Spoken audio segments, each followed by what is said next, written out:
Alors, je suis Nathalie, j'ai 36 ans. Je suis lilloise depuis 6 ans maintenant. Au niveau de mon parcours, j'ai été dans le tourisme pendant une douzaine d'années. Et puis en 2019, j'ai quitté la Pornic où j'habitais avec mon conjoint. Et on est venu s'installer à Lille tous les deux. Là, à partir de là, je suis partie dans le loisir créatif pendant quelques années. Après, je suis entrée dans une conciergerie d'entreprise pendant 2 ans. Et puis, j'ai décidé de prendre une année sabbatique et de partir en école de couture. Donc pendant 1 an, j'ai fait de la couture et j'avais pour projet de créer mon entreprise, donc dans le monde de la couture. Et puis malheureusement, j'ai eu un très grave accident de la route en 2023. Accident pour lequel je ne pouvais plus faire de la couture, enfin, je suis restée à l'arrêt pendant très longtemps. Et donc j'ai commencé le tissage de perles, vraiment pour m'occuper les mains et l'esprit. Et en fait, j'ai créé l'entreprise à la suite de ça. Ça a été vraiment ma béquille pour repartir et recommencer quelque chose. Et j'ai créé Terre à Perles il y a 1 an et demi maintenant. Et aujourd'hui, c'est ma petite société et j'essaye de la pousser le plus loin possible. J'ai eu le déclic pour les perles quand j'ai vu des tutos sur internet passer. Clairement, c'était des filles que je voyais tisser et je trouvais ça apaisant.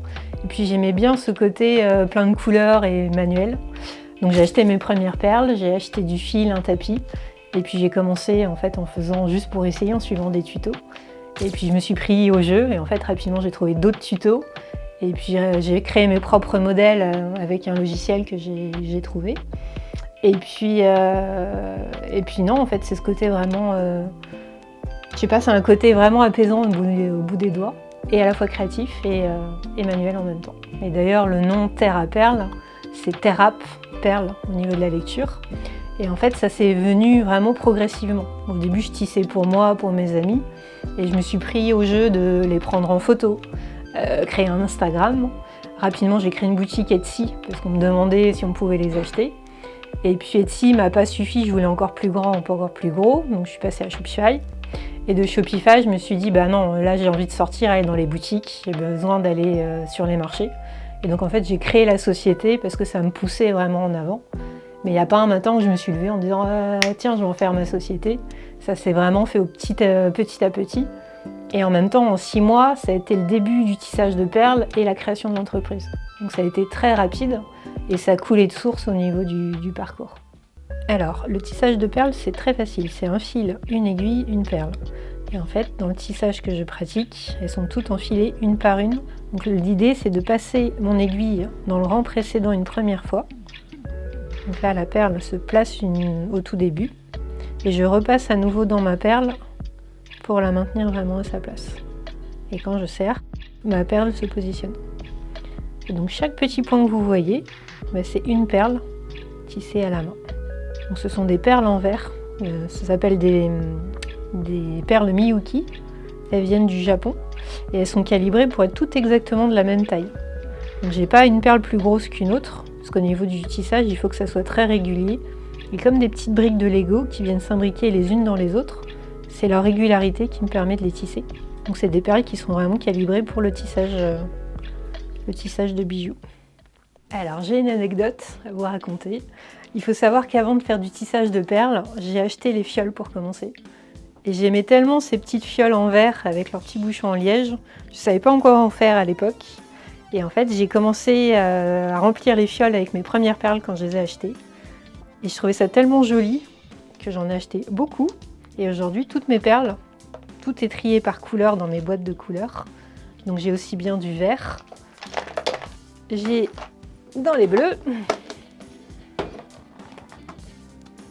j'ai du rose et j'ai les marrons.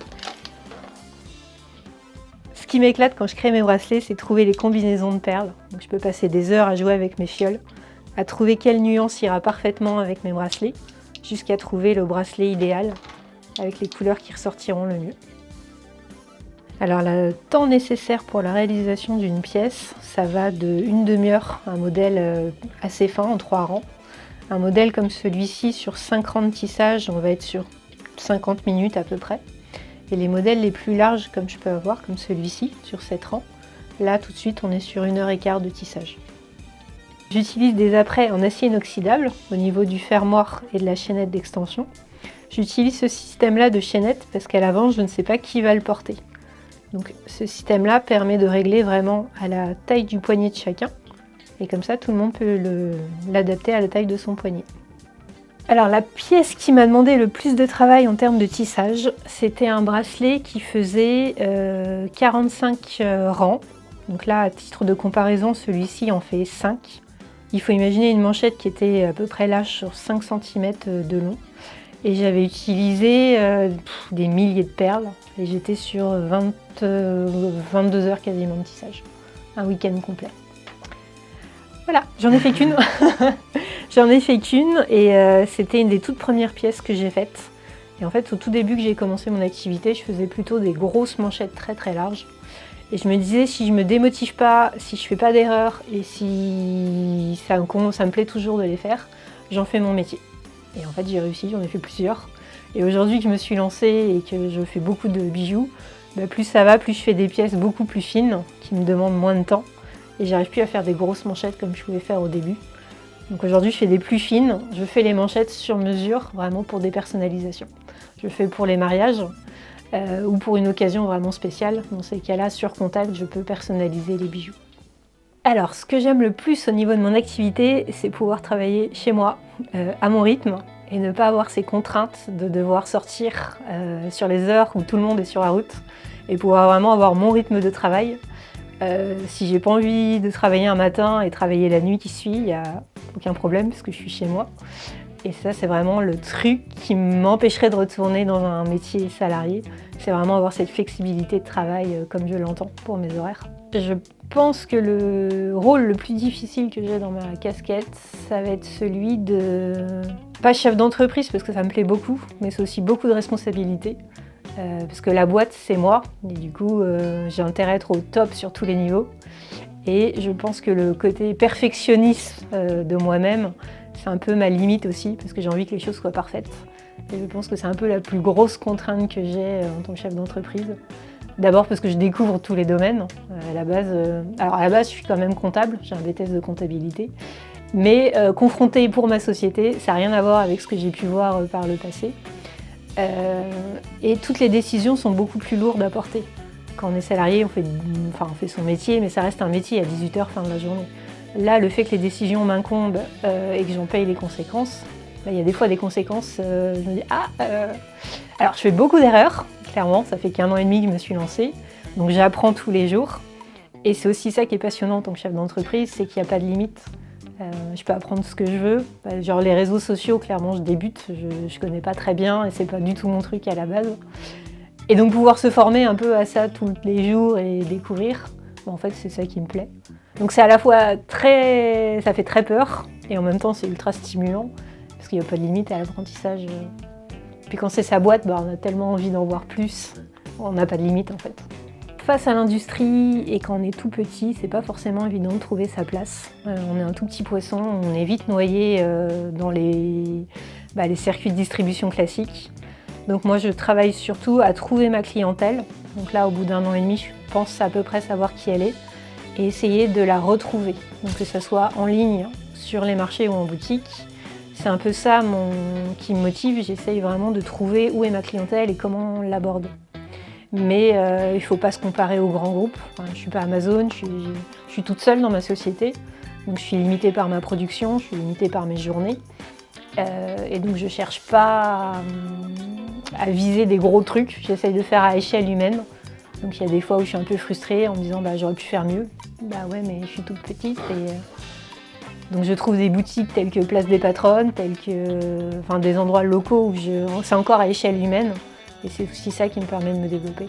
Mes produits, c'est pas du Chine, c'est pas Temu, c'est pas Amazon. Donc c'est sûr que ça a un coût, mais ce qu'il faut voir, c'est tout le temps que je passe moi aussi à créer mes produits, à les prototyper, à les mettre en place. Puis derrière, il y a énormément de travail. Et c'est mon métier, j'en vis à temps plein. Donc il faut aussi que l'artisanat paye tout ça. Et les jolies pièces demandent du temps. Donc en fait, quand on voit un bracelet que je vais pouvoir faire, on se dit oui, c'est vite fait, c'est quelques perles. Moi, tout est fait à la main et à l'aiguille. Donc en fait, ça me prend énormément de temps. Et je suis très vigilante à la qualité de ce que je propose, tant aussi bien au niveau des finitions qu'au niveau du matériel. Donc tout ça, ça a un coût et ça se retrouve forcément dans les prix que je propose. J'ai choisi Place des Patronnes il y a presque un an maintenant. Donc j'ai rejoint votre équipe, l'équipe en avril 2025. J'avais contacté l'équipe parce que j'aimais beaucoup le concept d'une boutique partagée placée sur le centre-ville de Lille, donc c'est un endroit super central. Et c'est une belle boutique, il y a beaucoup de passages, il y a beaucoup de monde, il y a beaucoup de créateurs que j'admire et que je retrouve en boutique. Donc c'est en plus des collègues de travail, donc c'est quand même assez génial. Et j'aime beaucoup cet esprit collectivement, on va plus loin. Alors oui, toute seule dans mon coin, je peux bricoler, je peux avoir mon site, faire des marchés. Mais quand on est plusieurs et avoir cette force du collectif qui nous pousse sur les réseaux et en boutique, c'est quand même un poids énorme. Moi, ça m'aide au quotidien en fait, au niveau de mon activité.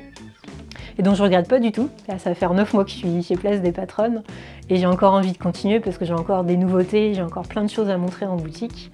Donc tout ça, pour moi, c'est que du positif d'être à Place des Patronnes en tout cas.